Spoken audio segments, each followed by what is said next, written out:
Pleased to introducing my good friend, Alan. If you've ever read the book, The Goal, that was written by Alan's mentor and now runs the Goldratt Research Lab and is the leading person in the world on theory of constraints and the science of decision making.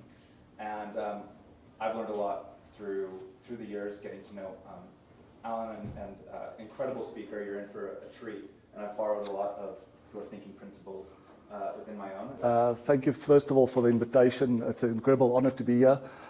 I'm going to cover a specific topic, which is how do you set and achieve impossible goals and make impossible decisions. And I'll share with you a little bit about what I mean by impossible goals. It's something that you think you cannot achieve. As soon as you think that a goal is realistic, it means you think you know how to achieve it. So what's the usefulness of setting an impossible goal is that suddenly you realize you'd have to think out of the box. So realistic goals are not good. You have to set impossible goals because it will force you to come out of your box, right? Setting realistic goals, there will be many, many, many ways to achieve it. Setting impossible goals, probably only one way. So it really helps to focus. The second part is making impossible decisions. And my definition of impossible decision is simply that I cannot make the decision without losing out on some big upside or without gaining some major downside. So that's what makes it impossible, right? If I could only gain the upside without any downside, it would be an easy decision. So I'm going to tell you a story that hopefully will illustrate all of these points. Everybody aligned with that? Yeah. So I'm going to start with just drawing an image, and I'll end up with this image. What's the connection between an impossible goal and an impossible decision? So I'm going to illustrate it with the following. This bar represents your current level of performance in terms of wealth, health, happiness, relationships. Add any of the dimensions that you want to improve on. That is representing where you are today. What does a realistic goal look like? It means that I have set a target based on something that looks like I'm doing X% better, like 10% better. That would be a realistic goal, right? What does an impossible goal look like? Is you simply replace the percentage with X, right? So rather than we doing 10% better, how can I do 10X better? Or rather than doing 100% better, how can I do 100X better? Make sense? You have to decide what is that X value. And the way to know that you are getting to the right level is you say, if you had to increase the magnitude of what you're trying to achieve by 2x, by 5x, by 10x, by 100x, at what point do you say, now it's impossible? That's the place that you want to be, for yourself and for your team. Does it make sense? So this represents that, what your full potential is. And this is what's impossible. This is what's possible. So the connection between setting and achieving impossible goals and decisions is that, as Nick mentioned, I'm a decision scientist, and we study what are the avoidable bad decisions that people make and repeat. And there are 4 types that I will share with you today through the story. I'm going to present them as if they are making up equal amount of that gap. It could be that in your life, in your business, all 4 of them are there, but one of them contributes most of that gap. You've probably heard of this, that 80-20 exists, but it not only exists, it is fractal by nature, which means 20% of 20%, which is 4%, will explain 80% of 80%, which is 64% of that gap. And then you can apply it again, which is 20% of the 4, which is roughly 1%, will explain 80% of the 64%, which is about 50%. So there's always going to be one element of the many different mistakes that you can make that will explain half of that gap. That's the one thing to focus on. Makes sense to everybody? So I'm going to draw them as if they are equal, but in reality, they're never equal. But in reality, all four of them exist. So the number one mistake, and I'm sharing these in sequence because sequence matters. The number one mistake, by far the most common, is doing the wrong things. And wrong things simply means they are not helping you get to the goal. Make sense? The second mistake is not doing the right things. And those right things is things that will enable you to make meaningful progress towards that goal, whatever your goal is. Make sense? There's always very few of them, maybe even one. There are always many wrong things, always. Make sense? So this is many, this is very few. The third mistake that we make is doing the right things wrong. And by far the biggest mistake in that category is we try to multitask. We try to do too many of the right things, even if it is the right things. Try to do them all at once. And the last mistake that we make is not learning from experience. And that essentially means we have four categories of mistakes. Type 4 category is we repeat mistakes number 1, 2, and 3. We don't learn. So I'm going to tell you a story that was one of my most profound moments in my life. I grew up in South Africa without much resources. I had to become an entrepreneur because I realized if I wanted anything, I had to work for it myself.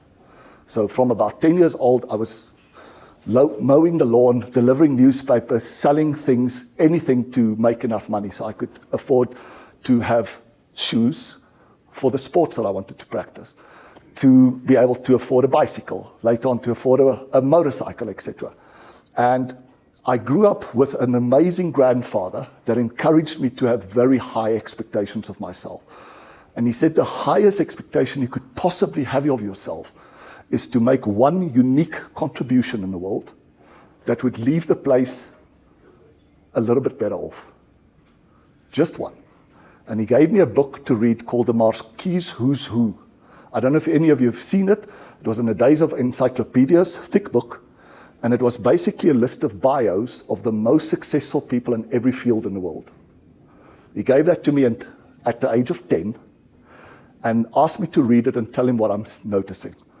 And after reading a couple of hundred bios, I said the first thing that struck me is none of these people that was able to make at least that one contribution, right, that leaves the world in a slightly better place, had good starting conditions, right? None of them. They all face some kind of neglect, abuse, sometimes physical, sometimes emotional, sometimes, sexual. They all had some learning disabilities. They all had major obstacles. And that was a big realization to me. It's not your starting conditions that matter, but your starting assumptions or beliefs. And the most important starting assumption or belief is to believe that you can make a contribution to this world, that your life matters. Make sense so far to everybody? At least that was for me. Growing up very poor, to think, wow, my life could matter. I'm growing up on a small little farm. I was joking, we took a donkey cart to school. We had 30 kids in the school. It was all the grades together. So I was in my own grade, right? And the poor teacher had to facilitate all of this. So fast forward, imagine now my life matters when I can come up with one unique thing. And what I realized is that we almost always have the answer inside of us. We just haven't been asked the right question. Think about that for a moment. It's great faith in our wisdom, internal wisdom, right? So my life mission was, what are the questions that I could ask myself and somebody else that would enable this potential to suddenly be possible? Right? Make sense so far? So I'll tell you the story. It's about 2006. I get invited. By that time, I was already considered to be one of the leading theory of constraints experts in the world. We have done projects with some of the biggest companies in the world, finding out what's their goal, what's the constraint that they have, what don't they have enough of. And you can only have 5 types of constraints in any business. You have a goal to make an impact or income, but you don't have enough demand for the product or service that you're providing. That's the one thing to focus on. Or you have enough demand, but you don't have enough capacity to deliver that demand. Or you don't have enough supply, some external resources that you need, or you don't have enough cash. Or the last one, which took us a long time to figure out, is that you don't have enough attention. Your attention ultimately is the constraint to your business. Doesn't matter which niche you pick, the size of the market in the world will never be the constraint. It's really your ability to avoid these 4 mistakes. So I get invited to one of the largest coal mines operations. At that stage, it was owned by BHP, the largest mining company in the world, to take their top management team through what is theory of constraints. How do you find the constraint? How do you make sure you don't waste it? How do you make sure you can elevate it, etc.? And I arrive in the morning, and there's 60 miners, and I notice from the body language that they don't want to be there. And thank goodness I connect with the person that invited me, and I said, I'm noticing that these people don't want to be here. What's going on? And he says to me that you are absolutely right. This is the last place that they want to be. Why? Because they had a target for the year. This is months. And this is the amount of tons that they had to produce in this mine. Their target was to get to 12 million tons for the year. That was their path to get there, right? So every month they should be producing 1 million tons. They were now in month 4, and they were at 3 million tons. So they should have been at 4, they were at 3. This is the gap. You can imagine what will happen if they have no way of catching up. Make sense so far? So I said, okay, that's really useful. And my 200 slide deck that I was going to show, I parked it. So I started off in the morning. I introduced myself, said to them I was invited here to give you a lecture on theory of constraints and how to find bottlenecks. I realized that you have a different problem. And I asked them, my understanding of what I just heard, is this correct? You had a target of 12 million tons. You're in month 4, you're only at 3 million tons. You're already 1 million tons behind. That means you're on average producing 750,000 tons a month and not 1 million. If you can't change this trajectory, you're going to end up with 9 million. You'll be 3 million behind, right? You need to not only be able to produce at 1 million, you need to catch up, which means at 1.125 million. Make sense to everybody? So you can take this for yourself, for your team, and say, is there a goal that you set and you are falling behind? Could be your health, could be your wealth, could be happiness, relationships, right? And what will happen if you can't catch up? And what does it look like? What does a catch-up plan look like? How much improvement do you have to make? How much time do you have left? That changes how fast your recovery will have to be, right? So I asked them, is this capturing the problem that you have? They said, yes. So I said, I want to go around and just briefly tell me what will happen to you personally and your team if you can't catch this up. So this is a really useful exercise to do. When people are like this, it's finger pointing. They're blaming each other. You want to find something that they have in common, which is there's a gap and there's a massive pain for all of us if we can't catch up, right? They will have to pay penalties for late delivery on contracts, and essentially, most of them will be fired if they can't catch up. But you want to start with a positive note. So the next round was, tell me what will be the gain for you and your team if we can catch up. I said, great. So we have a common goal here. Everybody will have pain because of the gap, and there will be massive gain for everybody if we can close the gap. very useful way to start any exercise, because if you start with root cause analysis of the gap, it's just finger pointing. Not useful at all. So I said to them, I'm going to do only 2 things today. And I had no idea what the second thing was. Literally had no idea. And you'll see why I had the 2 things.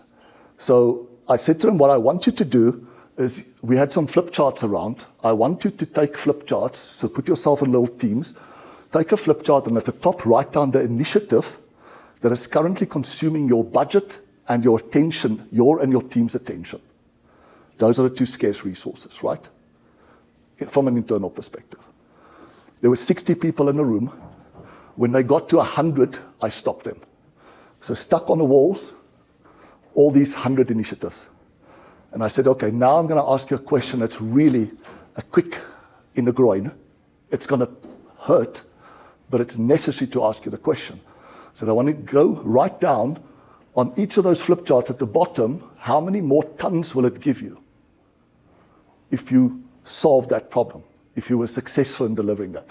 What do you think? Of all the 100 things that was consuming the scarcest resources, how many of them actually will help them get more tons? There was 3 of them. 5 with a stretch. So I said, guess what's number 1? We're going to agree what we will stop doing, or at least freeze immediately. If we don't do that, whatever we agree today will just be added. You're already under pressure, you're already overwhelmed, you're already not coping. How will it be useful if I gave you more things to add? So please, for yourself and your team, never start something or ask somebody else to start something without explicitly telling them what they can stop. Make sense to everybody? Because that will release the attention and the budget and the other scarce resources that they would need to take the action. And there were some discussions, and people, are you sure we can really stop that? Absolutely. And suddenly the energy changed. There was hope. Okay, now we have the capacity, the budget, the attention. We've just prevented this mistake, which is agree on what to stop, or at least freeze until later, right? So now I had to figure out, what is it that they must start doing? What's the 1 or few things that they must start doing to get more tons? At that stage, I had no idea about mining. No intuition, no experience. I had experience and intuition about many other industries, but never been involved in mining. So there wasn't anything that I could grab onto that's a silver bullet that can say, just start doing this and you'll get the tons. So I said, all I know is that there's some process in mining. The first step is exposing enough ore. So I said, who's in charge of this process? And this guy put up his hand. I said, come forward. So I said, okay, what's your name? Mike. Mike, you and your team is responsible for this first step. So you've been running at about 750,000 tons a month. You not only need to get to 1 million, but to 1.125 million to catch up, right? Agreed? Yes. I said, how are you going to do it? So now we have a stare-off. I'm a pretty big guy. This guy was huge, right? We're staring at each other. I'm going, what the hell can I ask him that can get him to find out what that 1 or few things is? And in that moment, I had the biggest inspiration by pure luck, out of desperation, out of necessity. I looked at him and I said, can you tell me what it is that you can do that can get you to 1.125 million? And he looked me straight in the eye and said with an F word, it's impossible. Now, I know as a decision scientist, when you say something is impossible, it's one of the worst limiting assumptions you could have. Why? Because it means you're off the hook. You're not only not acting on it, you're not even thinking about acting on it. Because you said it's impossible. What would be the use of even thinking about it, right? So in that moment, I asked him this profound question. It's impossible unless. I want you to ask yourself that question. Pick any goal that you think is impossible and see what happens in your mind instantly when you focus it on finding the unless conditions. It will immediately get out of that stuck state and start thinking about all the unless conditions. It will get into problem-solving mode, and it is fantastic. And he looked at me, I looked at him, and he said, okay, I'll play your game. And he said, it's fucking impossible unless I can get these idiots, and he pointed to all the accountants, to change their bloody mind. I said, why? He said, if this was my mine, there's a part there that I would go into, and I would flood the next operation with tons. They wouldn't know what to do with it. I said, so why haven't you done it? He said, because these guys tell me it's unprofitable to do that. We don't have the budget. So I said, okay, let's check. Let's do the calculations. And I asked him to not give me what the likely cost will be. I asked him to give me what is the worst case cost. I didn't know why I did that at the time. I figured it out only later. When we get stuck with a complex decision, and there's a whole range, a distribution of best case, likely, worst case, cost and benefits, we focus so much on likely and it's not useful. An easy decision would be a decision where the worst case benefit is still greater than the worst case cost. It's the only piece of data that we need to make a good decision. Is the worst case benefit still better than the worst case cost? Not likely, not best case.